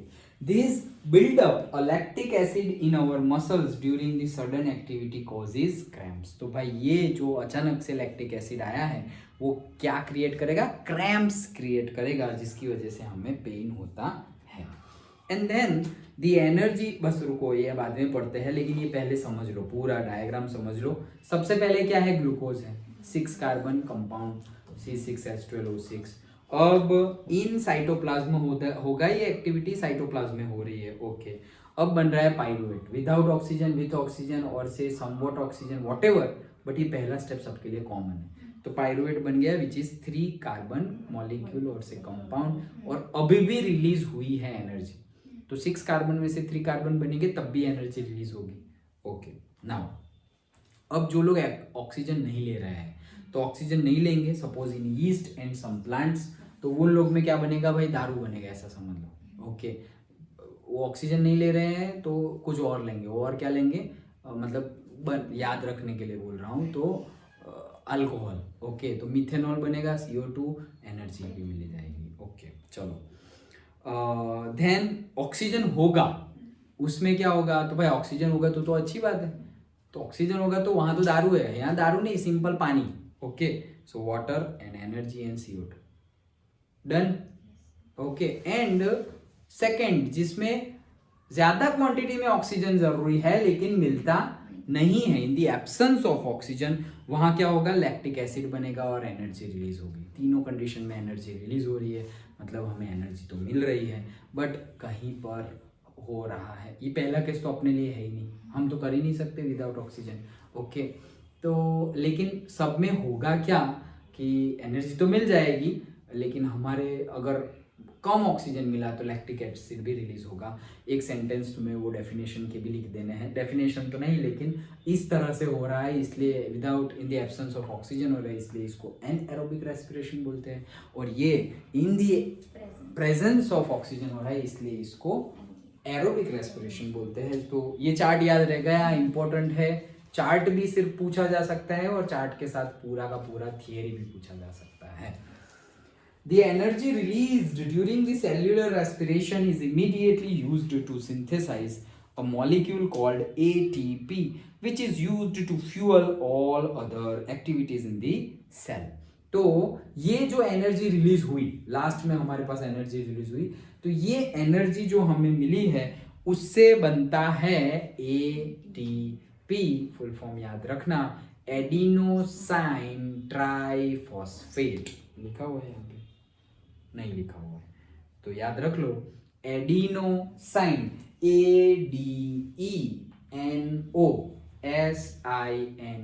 Adenosine, tri TRI, phosphate PHOSPHATE, adenosine triphosphate. एक मार्क में भी पूछा जा सकता है, फुल फॉर्म ATP। तो भाई जो एनर्जी रिलीज हुई वो एनर्जी में से बनता क्या है? ATP। ये ATP क्या करता है? ATP इज लाइक जितना जरूरी है उतना दो, बाकी सब स्टोर रखो। इट्स लाइक अ स्टोरेज, तो वो स्टोर कर लेता है ATP। Okay, in this process ATP is broken down, giving rise to a fixed amount of energy which can drive the endothermic reactions taking place in the cell। तो भाई ATP क्या करेगा? थोड़ी स्टोर रखेगा और जितनी जरूरी है उतनी ही रिलीज करेगा, और उतनी एनर्जी रिलीज करने से क्या होगा? जो जो एंडोथर्मिक रिएक्शंस है, मतलब क्या? जिसमें हीट इन्वॉल्व हो। हाँ, जिसमें हीट देनी पड़े, इन्वॉल्व हो, ओके, एब्जॉर्ब हो, दैट इज एंडोथर्मिक रिएक्शन। तो हीट मतलब फॉर्म ऑफ एनर्जी, तो जिसको एनर्जी देनी पड़े, जिसमें एनर्जी एब्जॉर्ब हो, तो एब्जॉर्ब हो मतलब किसी को देनी पड़ेगी, तो कौन देगा भाई? बॉडी में ATP देगा। सेल के अंदर जो ATP बना है, ओके, कहां से बना? वो ग्लूकोज, पाइरुवेट, पाइरुवेट में से एनर्जी रिलीज हुई, वो एनर्जी से बना ATP। अब ATP क्या है? अब वो दिमाग वाला है, तो भाई थोड़ी सब स्टोर्ड है, जितनी जरूरी है उतनी ले, इतनी भी चाहिए ले, ज्यादा नहीं मिलेगी। समझ में आया? ओके, तो ये काम करता है ATP। तो broken down giving rise to a fixed amount of energy which can drive the endothermic reactions taking place in the cell। तो जो endothermic reaction है वो वहाँ पे हो सकती है with the help of ATP। तो कभी कभी पूछा जाए तो यहाँ क्या बताऊँ मैं, ATP जो है, ATP, तो ATP में से बनता है ADP प्लस P। तो ADP प्लस P, तो भाई ADP क्या है? एडिनोसाइन डाइफॉस्फेट, दो डाइफॉस्फेट, प्लस P मतलब वो तीसरा P मतलब फॉस्फेट, फॉस्फोरस। ओके, तो ADP प्लस P होगा तो उसमें से ATP बन जाएगा, या ATP होगा तो उसमें से ADP प्लस P बन जाएगा। इतना सिर्फ याद रखो, ये नीचे दिया हुआ है देखो, ADP प्लस P बना एनर्जी गिविंग, देन बना है ATP, lastly is equals to लिखा है ना ATP, ADP plus P ATP, and ATP में से भी क्या बनेगा? ADP plus P। पूछा नहीं जाएगा लेकिन याद रख लो, क्योंकि कुछ कह नहीं सकते, पूछ ले तो हमें इतना तो याद होना चाहिए। जो ऐसा है वो मैं तुम्हें बताता रहूंगा, भले ही वो मोर टू नो में है, जो नहीं है वो मैं डायरेक्ट बता दूंगा कि पढ़ना हो तो पढ़ना, not from exam point of view, but this may from exam point of view. Okay, so ADP ATP वाला देखा, और ये वैल्यू याद रख लेना, नीचे गिवन है कौन सी? When the terminal phosphate linkage in ATP is broken using water, the energy equivalent to 30.5 kilojoule पर मोल इज रिलीज। तो ये क्वेश्चन एक मार्क में पूछा जा सकता है कि भाई जब ADP प्लस P बनेंगे तो ATP बनेगा, और फिर एनर्जी जो रिलीज है वो एनर्जी कितनी होती है? कितनी होती है? अगर 1 मोल ATP है, 1 मोल, तो उसमें से 30.5 किलो जूल एनर्जी रिलीज होगी। ये वैल्यू याद रखना, 30.5, ये पूछा जा सकता है इसलिए बताएं। ओके, सो 30.5 किलो जूल पर मोल, 1 मोल एनर्जी रिलीज होगी। मोल याद है 9th वाला, क्या है मोल? यूनिट ही है, yes correct. 1 mole is equal to how much? 1000 no, 9th में पूरे के पूरे न्यूमेरिकल्स थे, ओके। ग्राम पर मोल, ग्राम पर मोल जिसको हम मॉलिक्यूलर मास भी बोलते थे, ओके। फिर 1 मोल में सपोज एवोगैड्रो नंबर जितने पार्टिकल्स होते थे 6.022 into 10⁻23, ओके। तो वो पूरा यूनिट तो है ही, यस, बट कितना 6.022 into 10⁻23 नंबर्स ऑफ एटीपी लो, तब जाके वो कितना होगा 1 मोल, ओके। तो उस सेंस में, लेकिन ये तो सिर्फ याद दिलाने के लिए, समझ में आया? चलो तो ये बाकी का देखते हैं। Since the aerobic respiration pathway depends on oxygen, aerobic organisms need to ensure that there is sufficient intake of oxygen. तो भाई एरोबिक है तो एरोबिक में तो भाई हमें पक्का करना पड़ेगा कि भाई इनफ अमाउंट ऑफ ऑक्सीजन मिलता रहे। We have seen that plants exchange gases through stomata and large intercellular spaces ensure that all cells are in contact with the air। हमने देखा ही है कि स्टोमेटा से वो लोग गैसेस एक्सचेंज करते हैं। ये एटीपी का वो लोग जो ये पूरा ब्लॉक है मोर टू नो वाला, उससे पहले वाली थियरी ही ज़्यादातर पूछी जाती है। ये सारी इंफॉर्मेशन अब जो हम पढ़ रहे हैं वो सारी इंफॉर्मेशन है, तो जो थियरी तुम्हें एग्जाम पॉइंट ऑफ व्यू पूछी जाती है उसमें ये सब इंक्लूड नहीं होगा। समझना इंपॉर्टेंट है, 1 मार्क का तो कहीं से भी कोई भी सेंटेंस में से निकाल लेते हैं। बड़ी थियरी की बात कर रहा हूँ, बड़ी थियरी यहाँ पे कंप्लीट हो जाती है, okay. So we have seen that plants exchange gases through stomata and the large intercellular, okay. तो हो गया carbon dioxide and oxygen are exchanged by the diffusion here, कहाँ पे? स्टोमेटा से। They can go into the cells or away from them and out into the air. The direction of the diffusion depends upon the environmental conditions and requirement of the plant।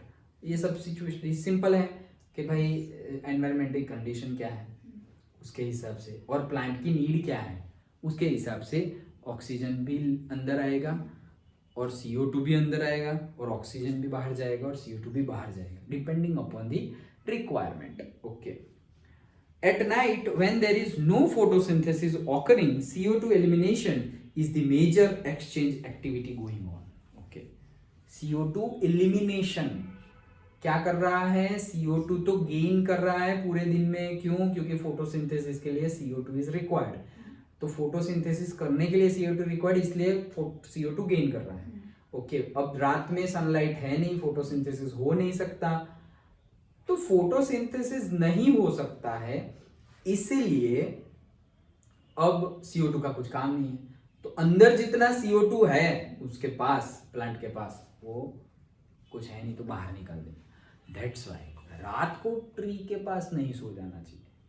दिन में तुम्हारे पास जितने भी plants हो that is good, तुम जितने भी plants के नियर बाय और अंडर में रह रहे हो दैट इज गुड, भाई more fresh air you are consuming, oxygen you are consuming, but not at the night, night में नहीं। हाँ, कई इंडोर होम प्लांट्स होते हैं 24 घंटे oxygen, like that, okay, that you can put in your house. जैसे हमने जो रखे थे वो वैसे ही है, ओके। तो कंटिन्यू मनी प्लांट है वो भी तुम रख सकते हो, ओके। तो continuously you will have that fresh air. अब प्रैक्टिस देखो, ये कितनी छोटी एक्टिविटी है। एक पौधा लाए, 20, 50, 100 रुपये का कुछ भी पौधा लाए, पॉट तो किसी को भी बना दो, तुम बकेट को भी पॉट बना सकते हो, और पॉट भी लाना हो तो वो भी लाए, चलो 500 में सब कुछ आ गया, पॉट भी आ गया और प्लांट भी आ गया, एक ही की बात है, एक ही प्लांट पॉट की बात है, 500 में वो हो गया। एक रूम में एक बार सिर्फ एक जगह पे लगा दो, बात खत्म।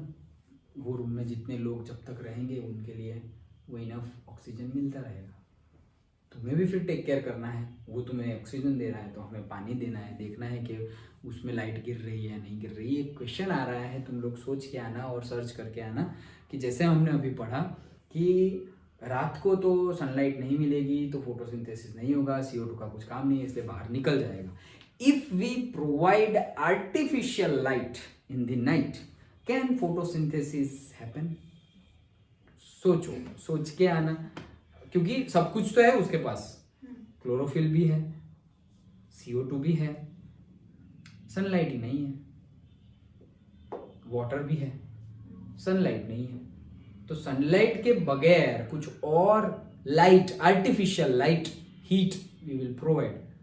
हीट नहीं बोलेंगे, लाइट ही बोलते हैं, हीट तो कुछ जलाना नहीं है हमें। Okay, so if we provide photosynthesis happen. पहले सोच दिमाग लगाना, सोचना, ऐसा हो सकता है, वैसा हो सकता है, थोड़ा 10 मिनट एटलीस्ट, और 5 मिनट्स, 10 मिनट भी बहुत बोला तो 5 मिनट्स थोड़ा ब्रेन को अच्छा ऐसे ऐसे ऐसे ऐसे, पता नहीं, फिर सर्च करना हो तो सर्च कर लेना, and then tomorrow we will discuss. हाँ, ड्यूरिंग द डे CO2, हाँ तो मैं बात वो कर रहा था कि 500 रुपीज में एक एक्टिविटी हो गई हमारी। Okay, and that is an investment. तुम पैसे दे के भी अच्छा ऑक्सीजन मांगने जाओ ना, नहीं मिलता है। कोविड के टाइम पे देखना, बोतल नहीं मिल रही थी ऑक्सीजन की, सिलेंडर नहीं मिल रहे थे, शॉर्टेज थी। ओके, तो ये सब कब हमें लगा? फिर प्लांट्स तो है नहीं, ऑक्सीजन कम ही होगा ऑब्वियसली, क्योंकि CO2 ज़्यादा बाहर है, तो लेंगे कौन? प्लांट्स लेंगे। मशीन बनाओ ना ऐसा कि जो CO2 ले ले और ऑक्सीजन निकाले, बनाओ ऐसे। टेक्नोलॉजी इतनी आगे बढ़ गई है तो बनाओ ऐसे मशीन, तो प्लांट की ज़रूरत ही नहीं पड़ेगी, फिर हो ही नहीं सकता। हाँ, ऐसे मशीन बने हैं जो CO2 एब्जॉर्ब करते हैं, वो मशीन आ गए हैं मतलब इन दी रिसर्च स्टेज में है। CO2, एडिशनल CO2 एब्जॉर्ब कर लेते हैं, बट वापस तुम्हें कुछ फायदे वाला नहीं देंगे, ऑक्सीजन नहीं देंगे, कुछ भी नहीं देंगे। और वो जो उसका जो प्रोडक्ट निकलेगा, इनटेक में तो CO2 डाल दिया, अब उसका जो प्रोडक्ट निकलेगा, that you have to waste at a particular place, otherwise it will be hazardous. Particular place में उसको आउट करना है, सिंक आउट करना है। ओके, चलो।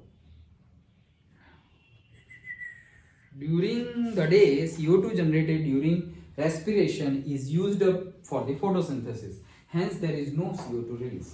Instead, oxygen is released is the major event at this time. Okay.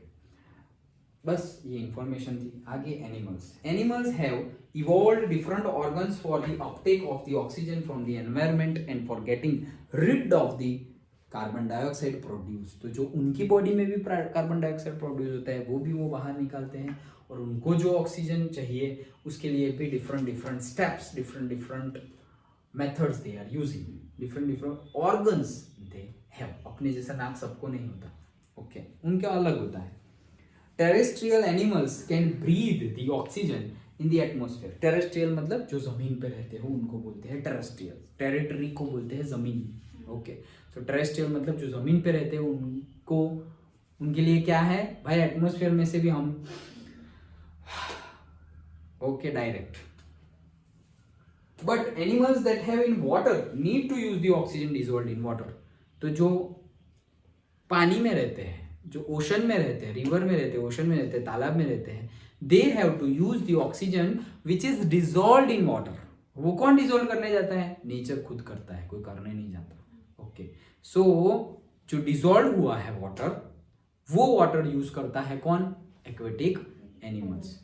And वो water quantity, क्योंकि dissolve कम होता है, इतना जितना हमारे लिए अबेंडेंट सप्लाई है वैसा थोड़ी पानी में डिसॉल्व हुआ है इतना ज़्यादा, तो कम हुआ है। जो डिसॉल्व हुआ है वो क्या हुआ है? कंपेयर टू दिस टेरेस्ट्रियल कम है in quantity. That's why aquatic animals breathe faster than us, क्योंकि उनको जो मिलना चाहिए वो पानी में से उतना मिलता नहीं है। तो भाई कम मिला तो ज़्यादा चाहिए, तो ज़्यादा फास्ट। तो हम जो रेट से ब्रीथ करते हैं, वो लोग हमसे फास्ट रेट में ब्रीथ करते हैं, बिकॉज ऑफ दिस रीजन। छोटे छोटे क्वेश्चन ये नहीं पूछे जाएंगे, बट क्वेश्चन होने चाहिए और उसके आंसर है ही अपने लॉजिकली सोचे तो। Okay,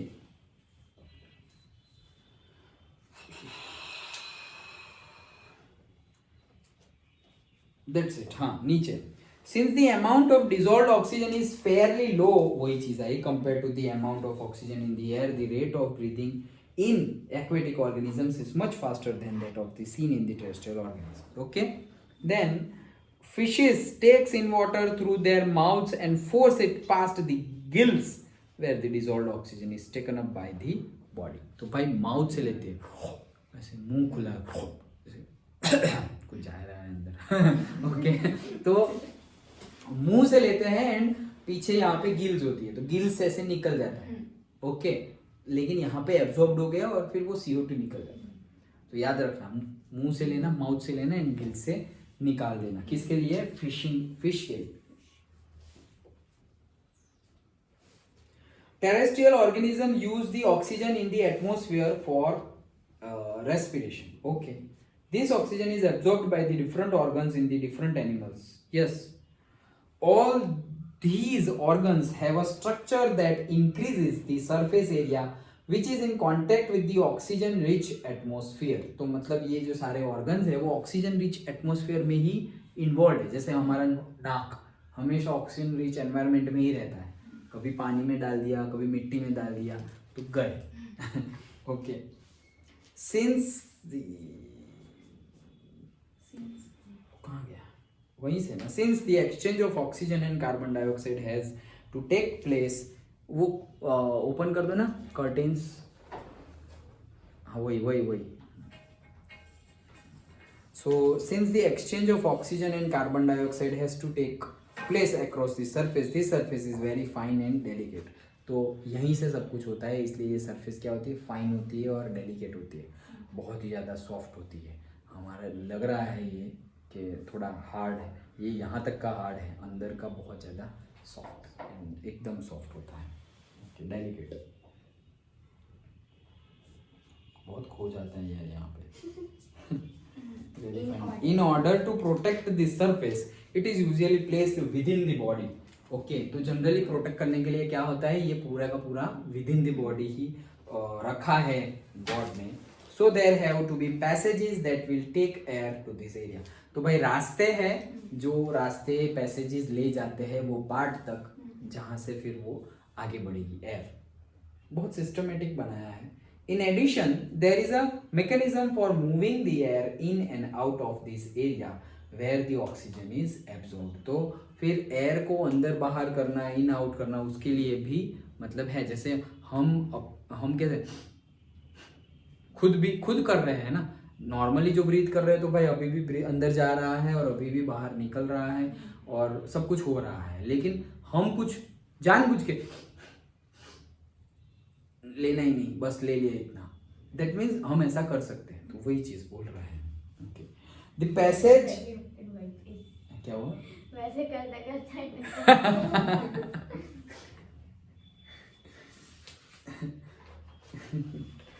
So the air passing through the nostrils, हाँ, तो इन ह्यूमन बींग्स फिगर 6.9, तो ये नया है। ओके, तो ये लास्ट सेंटेंस जो पढ़ा है, in addition there is a mechanism for moving the air in and out of this area where the oxygen is absorb. तो ऑक्सीजन जहाँ से एब्जॉर्ब हुआ वहाँ से इन और आउट करने का मैकेनिज्म पूरा है। ओके, तो यहाँ तक रखते हैं क्योंकि यहाँ से वापस एक बड़ी लंबी थियरी जो पूछी जाती है रेस्पिरेशन के लिए। रेस्पिरेशन में 2 थियरी, एक हमने आज जो डिस्कस की वो, और एक जो हम यहाँ अभी पहुँचे हैं वो, कि भाई नाक में से ले करके, जैसे खाना है बकल कैविटी में मुंह में डाला और एनस से निकाला, वैसे ही यहाँ पर एयर यहाँ गई, घूमी, जो देना था दे दिया, CO2 लेना था ले लिया, वापस लंग्स में से यहाँ से वापस बाहर निकली। ये पूरी प्रोसेस हमें देखनी है in detail. Okay, this we will take tomorrow, ये कल देखते हैं। समझ में आया? ओके, तो अच्छे से रीड करो, अच्छे से जितना हो रहा है उतना रीड करते जाओ एंड बाकी है चेक करना। और मैं क्या बोल रहा था कि वो चैप्टर अपना चैप्टर नंबर 9 नई बुक के हिसाब से, लाइट रिफ्लेक्शन नई बुक के हिसाब से चैप्टर नंबर 9, उसके जैसे फर्स्ट चैप्टर के तो तुमने फेयर क्वेश्चन आंसर सारे लिख लिए हैं, राइट? वैसे ही वो चैप्टर के भी लिख लो। लिख लिए? अभी कल टेक्स्ट की बात की। हाँ, तो इन टेक्स्ट के और एक्सरसाइज के लिख लो। वीडियो में हमने डिस्कस तो किए हुए ही है। आज ही मैंने थोड़ा वापस जो वैकेशन से पहले सारा थंबनेल बना के प्लेलिस्ट में डाल रहा था रेगुलर, वैसा डालना स्टार्ट किया है। तो जल्द ही सारे वीडियोस प्लेलिस्ट में आ जाएंगे, so you can directly open the playlist, वहीं पे सब कुछ दिख जाएगा। अभी तो बाहर है थोड़ा बहुत। लास्टली जो लास्ट 10 डेज में अपलोड किए हैं, मतलब अभी के 7 डेज और वैकेशन पहले के जो 5-7 डेज हैं, उतने वीडियोस रफली है सारे यूट्यूब पर, बट सिंक्रोनाइज्ड अरेंजमेंट में थोड़ा करना है।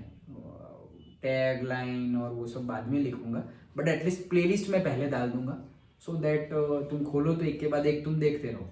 टॉपिक का नाम, वो सब, टैग लाइन, डिस्क्रिप्शन, वो सब बाद में करूँगा, थंबनेल बाद में डालूंगा जैसे जैसे टाइम मिलेगा, but that I will do. But तुम भी साथ साथ में पढ़ते रहो अच्छे से। वो मैथ्स, अभी हम काफ़ी टाइम से मैथ्स से दूर है, तो देखना, फिर भूल ना जाओ। ओके, मैथ्स की प्रैक्टिस करते रहो, एवरीडे प्रैक्टिस करनी है। जैसे मैंने बताया कि प्रिपरेशन जो करो वो ऐसा नहीं कि बोर हो जाओ तुम, मतलब तुम 4 घंटे की पढ़ाई हो तो उसमें से 1 घंटा मैथ्स करना है, फिर बाकी 3 घंटे में सब कुछ एडजस्ट करो कि 3 घंटे में 3 सब्जेक्ट लेने हैं, तो आज 4 सब्जेक्ट हुए।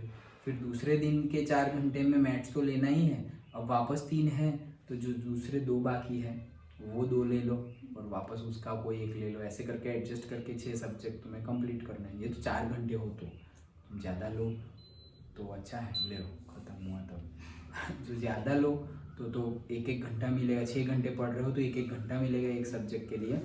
और अगर कम लो तो बहुत प्रॉब्लमेटिक हो जाएगी, फिर आधा घंटा या 15-15 मिनट में एक सब्जेक्ट पढ़ना पड़ेगा। That you can not, it is not, क्या 15, मैंने बोला स्टार्ट हो, बॉडी और माइंड राउज होने के लिए, थोड़ा अंदर ध्यान चिपकने के लिए भी थोड़ा टाइम चाहिए ना। सो यू वर्क, अच्छे से पढ़ो। और ये सैटरडे मैथ्स का टेस्ट है। ओके चलो। सर बस केमिस्ट्री की डायरी केमिस्ट्री मतलब कौन सा केमिस्ट्री? 10th 10th की मैं पूछ लूँगा, वो जो तुम्हारे सीनियर्स हैं उनसे। ओके, तुम्हारे सीनियर्स हैं उनसे मैं पूछ लूँगा। मेरे पास एक्स्ट्रा हो तो मेरे पास मैं भी देख लूँगा। मेरे पास तो है ही, लेकिन एक्स्ट्रा हो तो देख लूँगा, मैं भी यूज़ करता रहता हूँ।